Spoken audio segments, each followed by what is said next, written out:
الحمد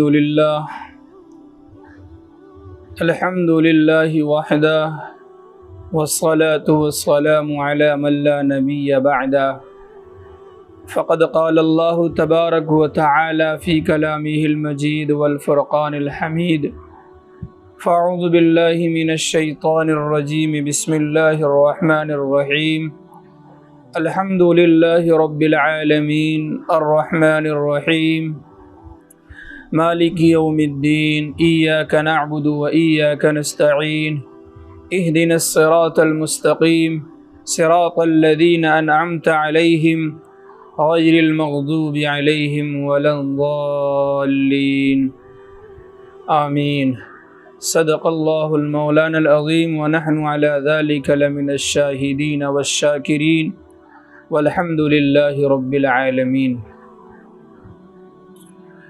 رب اشرح لي صدري ويسر لي أمري واحلل عقدة من لساني يفقه قولي ربي زدني علما ربي زدني علما اللهم صل على سيدنا محمد وعلى آل سيدنا محمد وعلى آله وبارك وسلم۔ معزز سامعین کرام، عزیزان گرامی، میرے محترم بزرگوں، بھائیوں، دوستوں، عزیز نوجوانوں اور سننے والے تمام سامعین کرام، اللہ رب العالمین نے ہماری اور آپ کی ہدایت کے لیے اللہ تبارک و تعالی نے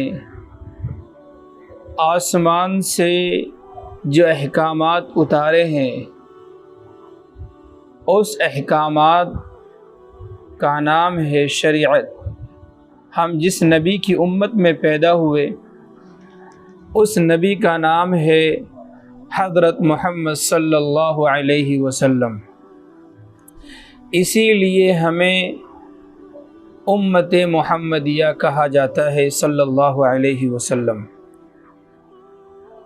اللہ تبارک و تعالی نے انسان کی ہدایت کے لیے ہر نبی پر شریعت اتاری ہے۔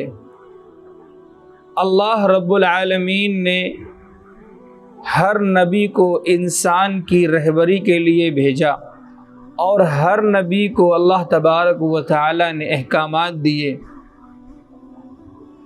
ہر نبی پر اللہ تبارک و تعالی نے اپنے احکام دیے تاکہ وہ اپنی قوم کو سمجھائے، اور ہر نبی اپنی قوم کو سمجھاتا تھا۔ معزز سامعین کرام، اللہ رب العالمین نے حضرت آدم علیہ السلام سے لے کر سیدنا حضرت محمد صلی اللہ علیہ وسلم تک کم و بیش 1,24,000 انبیاء علیہم السلام کو اس دنیا میں مبعوث کیا، اور یہ تمام نبی اپنی امت کے لیے، اپنی قوم کے لیے رہبر بن کر آئے۔ اللہ تبارک و تعالی جب کسی قوم کے اندر گمراہی پھیل جاتی، جب کوئی قوم گمراہ ہو جاتی، جب کوئی قوم اللہ کی نافرمان ہو جاتی، تو اللہ تبارک و تعالی اسے سیدھے راستے پر لانے کے لیے نبی کا انتخاب کرتے ہیں۔ کوئی نبی کسی علاقے کے لیے آیا، کوئی نبی کسی شہر کے لیے آیا، کوئی نبی کسی ملک کے لیے آیا۔ اللہ رب العالمین نے ہمیں اور آپ کو جو نبی عطا کیا ہے، وہ تمام نبیوں میں سب سے اعلیٰ اور افضل ہے، جس کو اللہ رب العالمین نے فرمایا وَمَا أَرْسَلْنَاكَ إِلَّا رَحْمَةً لِلْعَالَمِينَ، ہم نے آپ کو تمام جہانوں کے لیے رحمت بنا کر بھیجا ہے۔ تو ہمارے پیغمبر حضرت محمد صلی اللہ علیہ وسلم کو اللہ تبارک و تعالی نے اس کائنات میں تمام عالم کے لیے رحمت بنا کر بھیجا ہے۔ رحمت والے نبی کی امت میں ہم پیدا ہوئے، تو اللہ تبارک و تعالی نے ہماری اور آپ کی ہدایت کے لیے کتاب نازل کی، جس کتاب کا نام ہے قرآن مجید۔ اور یہ قرآن مجید ایک ایسی کتاب ہے کہ جو شخص اللہ تبارک و تعالیٰ کے احکام پر عمل کرنا چاہتا ہے، جو شخص یہ چاہتا ہے کہ ان کی زندگی اللہ کے حکموں پر گزرے، تو انہیں چاہیے کہ وہ اپنی زندگی کو قرآن کے مطابق ڈھالے، اپنی زندگی کو رسول اللہ صلی اللہ علیہ وسلم کے طریقے کے مطابق ڈھالے۔ اب ہمارے پاس نہ تو نبی ہے نہ صحابہ ہے۔ اللہ کے نبی علیہ الصلاۃ والسلام نے فرمایا کہ اے میری امت، میں تمہارے پاس دو چیزیں چھوڑ کر جا رہا ہوں، ایک ہے میری سنت، ایک ہے کتاب اللہ، یعنی قرآن پاک اور احادیث۔ تو ہمارے لیے عمل کرنے کے لیے دو چیزیں ہیں۔ تو میرے بھائیو، قرآن ایک ہدایت بھی ہے، قرآن ایک پیغام ہے، ھذا بلاغ للناس، یہ لوگوں کے لیے ایک پیغام ہے۔ قرآن کو اللہ تبارک و تعالیٰ نے ہمارے لیے پیغام بنا کر بھیجا ہے۔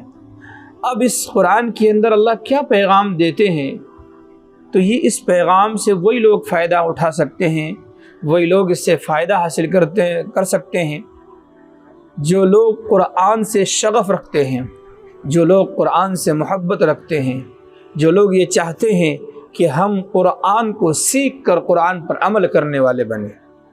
اسی مناسبت سے ہم نے ہفتے میں ایک دن درس قرآن رکھا ہے، تاکہ اس درس کو سن کر ہم اپنی زندگی کو قرآن کے مطابق ڈھالنے والے بنیں۔ دوسری بات یہ ہے، یہ درس رکھنے کا مقصد یہ ہے تاکہ ہم اس درس میں شامل ہو کر ہم یہ سن سکیں اور ہم یہ سمجھ سکیں قرآن میں اللہ تبارک و تعالی ہمیں پیغام کیا دیتا ہے اور قرآن ہمیں کون سا پیغام دیتا ہے۔ چونکہ قرآن پاک اللہ کے نبی علیہ الصلاۃ والسلام پر نازل ہوا ہے، اور یہ ایک ایسی کتاب ہے کہ یہ صرف کتاب اللہ نہیں ہے بلکہ یہ کلام اللہ بھی ہے۔ باقی جتنی آسمانی کتابیں اللہ نے نازل کی ہے وہ کتاب اللہ ہے، کلام اللہ نہیں ہے۔ موسیٰ علیہ الصلاۃ والسلام پر اللہ نے توریت اتاری، وہ کتاب اللہ ہے، کلام اللہ نہیں ہے۔ حضرت داؤد علیہ الصلاۃ والسلام پر اللہ تبارک و تعالی نے زبور اتاری، یہ زبور اللہ کی کتاب ہے، کتاب اللہ ہے، کلام اللہ نہیں ہے۔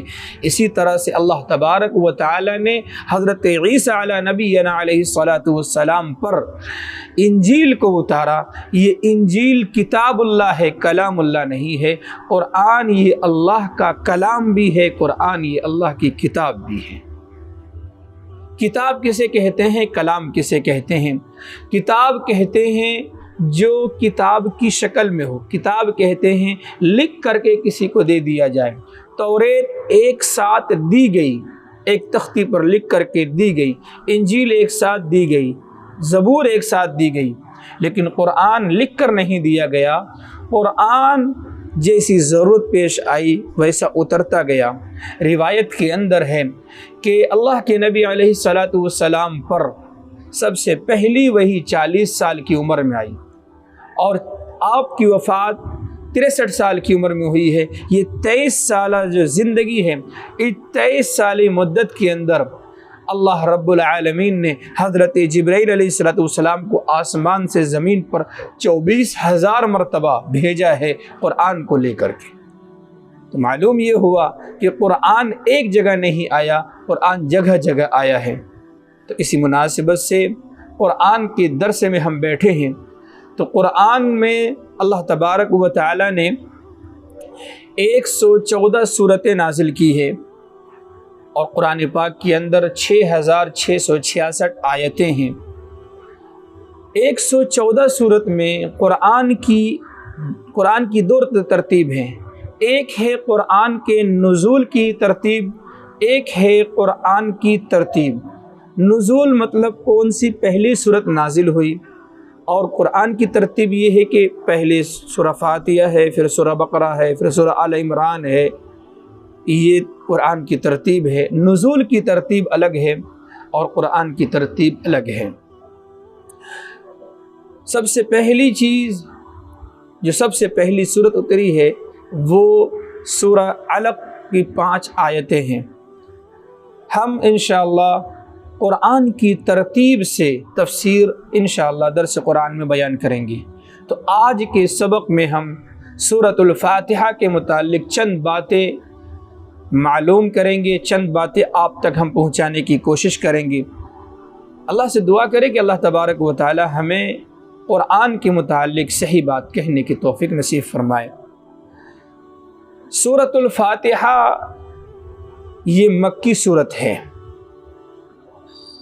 اسی طرح سے یہ سورت پوری سورت یہ 7 آیت پر مشتمل ہے۔ سورہ فاتحہ مکی ہے، اس میں 7 آیتیں ہیں اور 1 رکوع ہے۔ اب سورہ فاتحہ کے متعلق چند باتیں ہم آپ کے سامنے پیش کرنا چاہتے ہیں۔ پہلی بات یہ ہے کہ سورہ فاتحہ کو فاتحہ کیوں کہتے ہیں؟ سورہ فاتحہ کو فاتحہ اس لیے کہتے ہیں، فاتحہ کے معنی ہوتے ہیں ابتدا کرنا، فاتحہ کے معنی ہوتے ہیں کھولنا۔ تو سورہ فاتحہ کے اندر اللہ تبارک و تعالی نے مضامین کو کھولا ہے، اور سورہ فاتحہ کے ذریعے سے قرآن شروع ہوتا ہے، اسی وجہ سے سورہ فاتحہ کو سورہ فاتحہ کہتے ہیں۔ قرآن پاک کے اندر اللہ تبارک و تعالی نے جتنی صورتیں نازل کی ہیں ان تمام صورتوں کی ایک الگ الگ خاصیت ہے۔ سورہ فاتحہ کی بھی الگ خاصیت ہے۔ سورہ فاتحہ کی بہت ساری خصوصیات ہیں، جن میں ایک خصوصیت یہ ہے کہ اس صورت کو اللہ تبارک و تعالی سب سے پہلے لاتے ہیں، اور قرآن اسی سے شروع ہوتا ہے۔ الحمدللہ رب العالمین سے قرآن شروع ہوتا ہے، تو سب سے پہلی ابتدا سورہ فاتحہ سے ہو رہی ہے۔ دوسری خصوصیت یہ ہے کہ نماز بھی سورہ فاتحہ سے شروع کرتے ہیں۔ سورہ فاتحہ کی تیسری خصوصیت یہ ہے کہ سورتوں میں نازل ہونے والی سب سے پہلی سورت ہے جو مکمل طور پر نازل ہوئی ہے، وہ سورہ فاتحہ ہے۔ حالانکہ اس سے پہلے اور بھی صورتیں نازل ہوئی ہیں، جیسے سورہ علق ہے، سورہ مدثر ہے، سورہ مزمل ہے، یہ صورت اس سے پہلے بھی نازل ہوئی ہے، یہ مکمل نہیں ہے، چند آیتیں نازل ہوئی ہے، لیکن یہ سورہ فاتحہ پوری ایک مرتبہ صورت کے ساتھ نازل ہوئی ہے۔ تو ایک خصوصیت یہ بھی ہے کہ سورہ فاتحہ مکمل طور پر نازل ہوئی ہے۔ چوتھی خصوصیت یہ ہے کہ سورہ فاتحہ پورے قرآن کا متن ہے، باقی صورتیں سورہ فاتحہ کی تفسیر ہے۔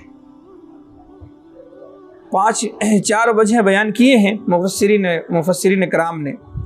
اب دیکھیں سورہ فاتحہ کی خصوصیت کیا ہے، 4 وجہ ہیں اس کے اندر، اور اسی طرح سے ہر صورتوں کے اللہ تبارک و تعالی نے نام رکھے ہیں، ان کے بھی نام ہے، اور سورہ فاتحہ کے تو کئی سارے نام ہیں۔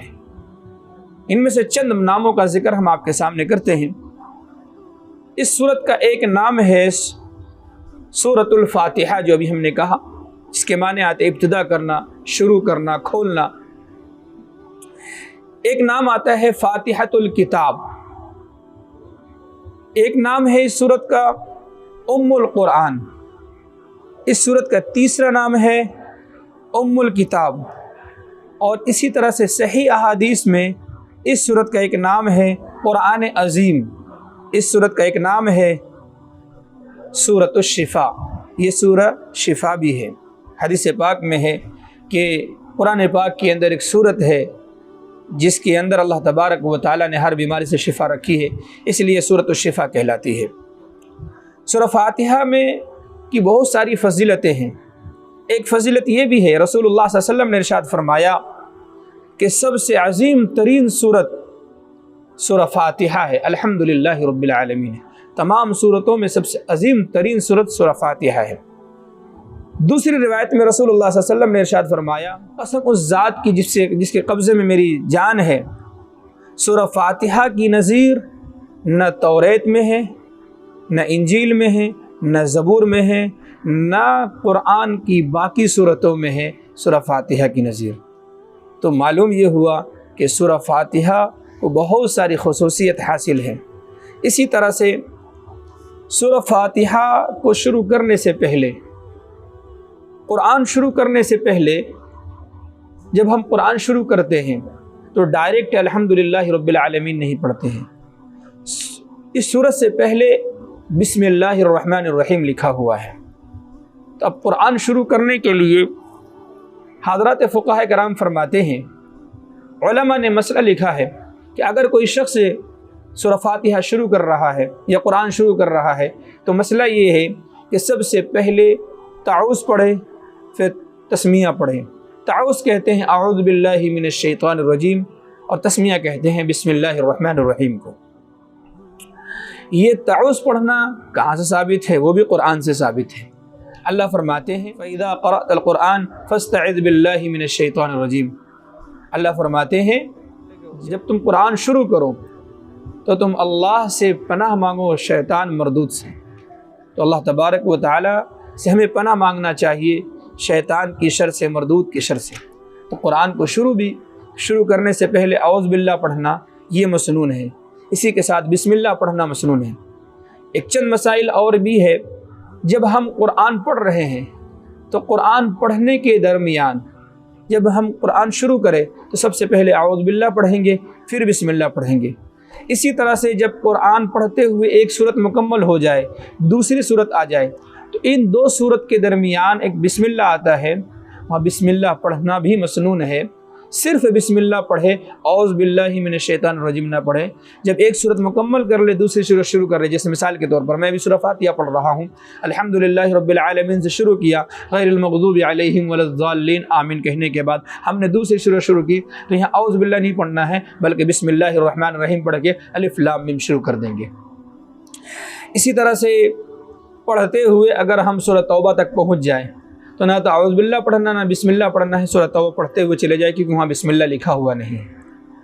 ہاں اگر ہم نے قرآن وہاں بند کیا ہے کہ جہاں سورہ انفال مکمل ہوتی ہے اور سورہ توبہ شروع ہوتی ہے، اور جب ہم سورہ توبہ سے ہی قرأت شروع کر رہے ہیں، قرآن پڑھنا شروع کر رہے ہیں، تو اعوذ باللہ من الشیطان الرجیم اور بسم اللہ الرحمن الرحیم پڑھنا بھی چاہیے۔ اسی طرح سے بسم اللہ کی فضیلت کیا ہے؟ بسم اللہ قرآن پاک میں یہ سورہ فاتحہ کا جز ہے یا نہیں ہے، اس میں علماء کرام کا اختلاف ہے۔ امام اعظم ابو حنیفہ رحمۃ اللہ علیہ فرماتے ہیں کہ سورہ فاتحہ بسم اللہ الرحمن الرحیم یہ قرآن کا جز صرف سورہ نمل میں ہے، باقی صورتوں میں یہ اس کا جز نہیں ہے، بلکہ قرآن کی آیتوں میں سے ایک آیت ہے۔ تو اللہ تبارک و تعالی نے بسم اللہ الرحمن الرحیم کو دو صورتوں کے درمیان اس لیے لاتے ہیں تاکہ ایک صورت ختم ہو اور بسم اللہ پڑھنے کے بعد یہ بتایا جا رہا ہے کہ بسم اللہ لانے کا مقصد یہ ہے کہ ایک صورت شروع کر کے اب ہم دوسری صورت شروع کر رہے ہیں۔ بسم اللہ کے متعلق حدیث پاک میں بہت ساری باتیں آئی ہے۔ اللہ کے نبی علیہ الصلوۃ والسلام نے فرمایا ہر عظیم المرتبت کام کو شروع کرنے سے پہلے بسم اللہ پڑھنا مسنون ہے۔ جیسے دروازہ بند کر رہے ہیں تو بسم اللہ پڑھیں، کپڑا کھول رہے ہیں تو بسم اللہ پڑھیں، کھانا کھا رہے تو بسم اللہ پڑھیں، مسجد میں داخل ہو رہے تو بسم اللہ پڑھیں، پانی پی رہے تو بسم اللہ پڑھیں، برتن کو ڈھک رہے تو بسم اللہ پڑھیں، سو رہے تو بسم اللہ پڑھیں۔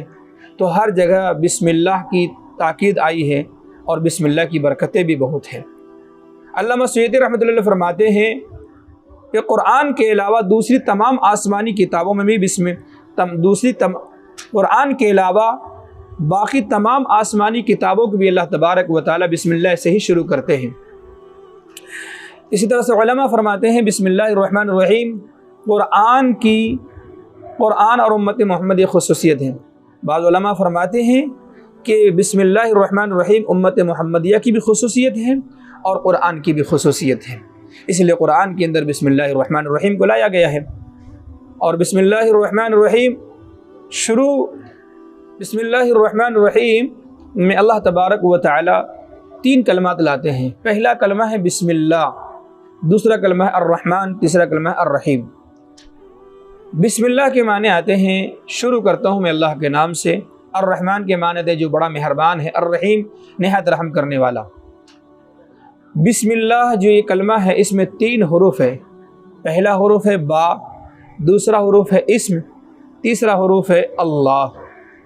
با کئی معنوں میں آتے ہیں۔ با کا ایک ترجمہ ہوتا ہے ساتھ کا، با کا ایک ترجمہ ہوتا ہے متصل کے، با کا ایک ترجمہ ہوتا ہے کسی چیز سے برکت حاصل کرنے کے لیے۔